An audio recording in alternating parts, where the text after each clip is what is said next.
Tenet accueilli par les salles de cinéma comme le Messie qui est censé les sauver. Vaste blague. Effectivement.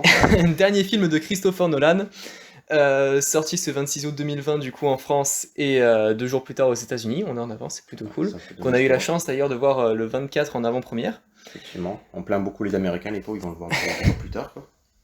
Donc on va faire une critique d'abord sans spoiler et après en spoilant quelques points de l'intrigue, mais je pense qu'en vrai, en vrai, enfin, je veux dire, c'est tellement compliqué à À spoiler spoiler que. que même les personnes qui l'ont pas vu pourraient pas comprendre le spoil en vrai. Non, Enfin vraiment. bref, donc en quelques mots, qu'est-ce que t'en as pensé toi? Bah en vrai, j'avais tellement de hype pour ce film parce que voilà, c'était censé être le film qui allait sauver, enfin pas sauver, mais au moins aider un petit peu les salles de cinéma. Mais en vrai, après la sortie, je suis un peu mitigé. Je suis vraiment, vraiment mitigé. On va dire que il y a des points positifs, ça on va vraiment tous les nommer un par un. Mais aussi il y a des points négatifs. Il y a vraiment des points négatifs où vraiment ça nous a pas gâché la séance, mais un peu le déroulement de l'intrigue. On n'était pas tant attaché au personnage. Il y avait un truc qui manque et je pense que c'est l'émotion. Voilà. Oui, complètement. Je pense qu'il y a un problème notamment au niveau du développement de personnages, je vais y arriver. Ou bah, la blague c'est qu'il n'y en a pas. Il y en a vraiment C'est pas. ça. Je veux dire, Il y a...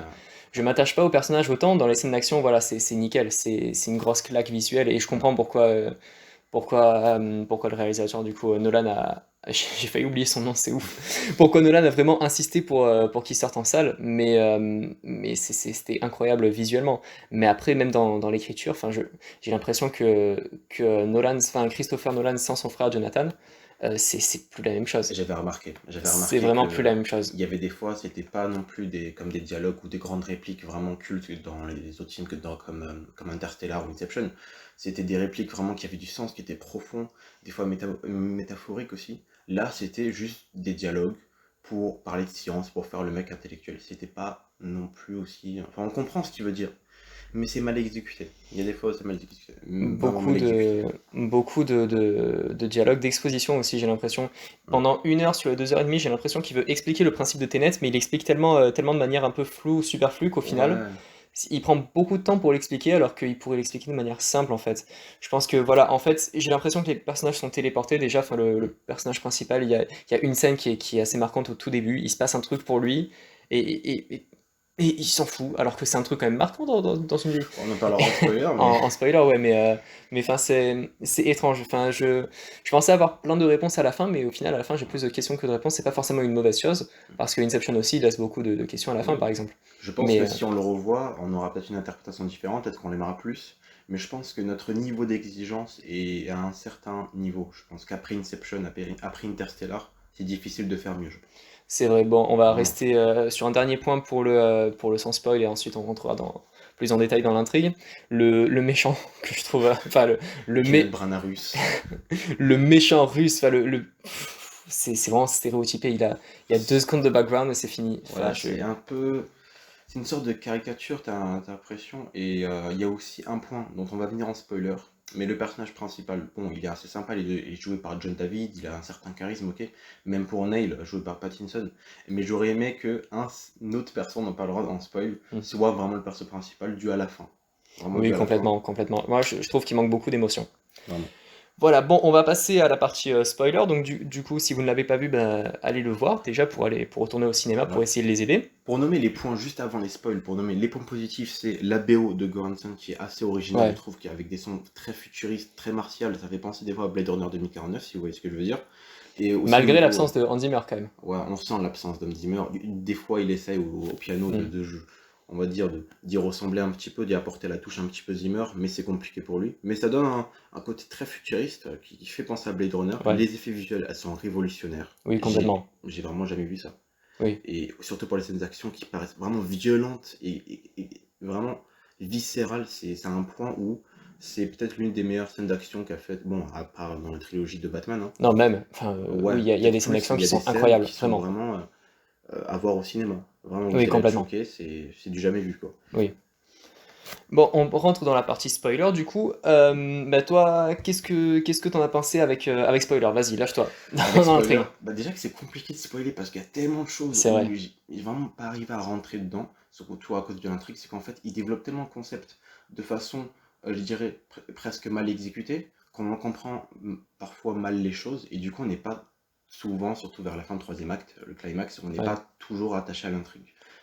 C'est un peu compliqué. Bah, en fait, le truc, c'est que dans des films comme par exemple Interstellar ou dans Inception, je vais prendre l'exemple d'Inception, parce que j'ai l'impression qu'il y a encore une fois la notion de liberté, notamment pour la femme, dont j'ai oublié le prénom, parce que oui, Ouais. ce qui va être marrant dans ce film, c'est que les personnages sont tellement sous-développés, Ouais. et bah, que moi j'ai oublié le prénom de tout le monde, sauf Neil, campé Voilà. par Pattinson, parce que bah, c'est Pattinson en Voilà, fait, exactement. C'est c'est tout. Pattinson, si vous voulez. Mais vraiment, le personnage de la femme, il y a vraiment une idée de liberté à la fin, et qui est pareil pour celle de Cobb, enfin pareil, Mm. similaire on va dire, et de Cobb dans Inception. Et le truc, c'est que Cobb, il en parle beaucoup de cette idée de liberté, et on le voit vraiment attaché. Il est en train de faire son deuil, et il veut être attaché à ses enfants. Il souffre, en fait, et on voit la souffrance. Et là, c'est différent, ça part de temps, mais ça part aussi de sa liberté, de maltraitance conjugale. On aurait pu faire un sale truc, vraiment un truc vraiment puissant. Mais le problème, c'est qu'on est attaché à deux personnages, John David Washington, dont j'ai oublié le nom, et Pattinson, qui sont, ma foi, sympathiques, mais pas aussi émotionnels et pas aussi bien développés. Je pense que le personnage d'Elizabeth Debicki, je voulais en venir, c'est qu'en fait, en voyant la fin, parce qu'en fait, le dernier plan du film, c'est elle tenant son enfant, Mm. son fils. C'est ce qu'elle voulait depuis le début. Je pense comme arc narratif, j'aurais préféré avoir Elizabeth Debicki en personnage Ouais, principal complètement. que John David Washington. Je pense que ça aurait été beaucoup plus puissant et c'est un peu dommage. Vraiment, c'est vraiment dommage. J'aimerais parler justement du personnage de John David Washington, juste quand quelqu'un meurt et qu'il se réveille et qu'on lui dit bienvenue dans l'après-vie, j'aimerais bien quand même qu'il développe pendant au moins 5-10 minutes. Enfin, je veux dire, qu'est-ce qu'il en pense de crever quand Voilà. même? Parce que bon, c'est pas tout, mais je veux dire, peut-être que le mec avait une famille, je sais pas, des amis, des gens. Enfin, c'est quand même. Ouais, Moi, je trouve ça un peu bizarre quand même. il y a des fois, je ne comprends pas en fait ses objectifs. Il veut tenir à bien sa mission, ça fait très James Bond, ok, mais je ne comprends pas pourquoi il fait ça, pourquoi il veut faire cette mission, pourquoi il veut bien réussir cette mission, pourquoi il est là. On ne comprend pas ses objectifs. En fait, il n'y a pas de background. Après, Voilà. ça peut faire en mode. Bah, j'arrive pas à parler. Mais on peut se dire que c'est parce que, justement, à la fin, tu te rends compte que c'est lui depuis le début qui s'est engagé lui-même. Ouais. Donc, ça peut être. D'ailleurs, ça, j'ai pas compris, mais Ouais. il va falloir que je le revoie. Il faut vraiment que je le revoie, mais à chaud, comme ça, je comprends pas grand-chose. Je, sais Oui. je sais que je me suis pris une claque visuellement, ça, c'est Ça, c'est sûr. sûr. Même sonoriquement, au montage sonore, c'était Oui, vraiment oui, une grosse complètement. claque. Les scènes Le... d'action, pas de problème. Mais vraiment, au niveau de la fin, des twists finaux et tout ça, déjà de un, il laisse même pas le temps euh, de comment dire, nous surprendre. Il laisse pas le temps de nous surprendre. J'ai l'impression de Nolan dans ses twists. Et aussi, ben, comme on n'est pas surpris parce que c'est rushé, t'as pas d'émotion, c'est pas puissant. Tu vois, genre, on part d'une intrigue, on n'est pas vraiment intéressé parce qu'on explique mal le concept, peut-être qu'il faut le revoir, je sais pas, mais Oui. c'est mal exécuté au niveau de la compréhension, on peut perdre des spectateurs et c'est un peu dommage. Et du coup, à la fin, il y a plein de twists et t'as l'impression que c'est rushé et t'es pas attaché, c'est pas puissant, ça ne devient pas comme Inception Bah, en ou fait, autre le truc, chose. c'est, voilà, il manque. Mais vraiment, il y a un vrai manque de développement de personnage. Je veux Ouais, dire, je suis pas c'est vrai. attaché au personnage, sauf le personnage de Pattinson, mais parce que, encore une Il est fois, c'est sympa, c'est voilà, il est drôle, Pattinson, je veux c'est dire, c'est Pattinson, Pattinson qui fait Pattinson dans son film, c'est tout. voilà. Mais d'ailleurs, l'alchimie entre les deux personnages, je trouve pas qu'elle marche tant que ça. Je veux dire, je Mm. crois pas à l'amitié depuis toujours. Enfin, je veux dire, à la C'est fin, vrai. tu te rends compte qu'en fait, ils sont amis depuis toujours et que c'est juste que John David Washington le sait pas. Mm.